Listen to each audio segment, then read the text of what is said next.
શ્રીમદ ભગવદ્ ગીતાના અત્યાર સુધીમાં આપણે 129 ભાગ સાંભળ્યા। આજે આપણે 130મો ભાગ સાંભળીશું, જેમાં આપણે સાંભળીશું ચોથા અધ્યાયના 18મા શ્લોકનું વિસ્તારથી વર્ણન। 18મા શ્લોકનો અર્થ છે, જે મનુષ્ય કર્મમાં અકર્મ જુએ છે અને જે અકર્મમાં કર્મ જુએ છે તે મનુષ્યોમાં બુદ્ધિમાન છે, યોગી છે અને સઘળા કર્મોને કરવાવાળો છે।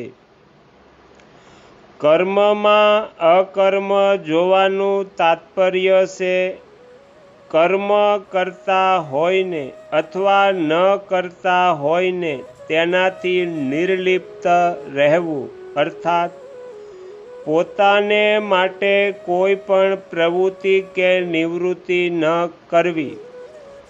અમુક કર્મ હું કરું છું, આ કર્મનું અમુક ફળ મને મળે, એવો ભાવ રાખીને કર્મ કરવાથી જ મનુષ્ય કર્મોથી બંધાય છે।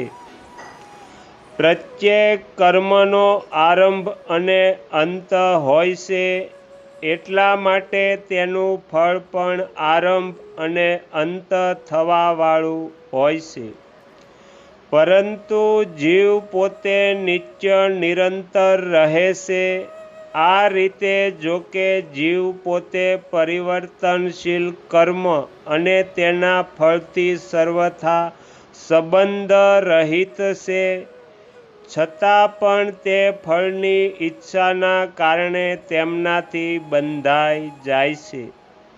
એટલા માટે 14મા શ્લોકમાં ભગવાને કહ્યું છે કે મને કર્મો નથી બાંધતા, કેમ કે કર્મ ફળમાં મારી સ્પૃહા નથી। ફળની સ્પૃહા કે ઈચ્છા જ બાંધવાવાળી છે।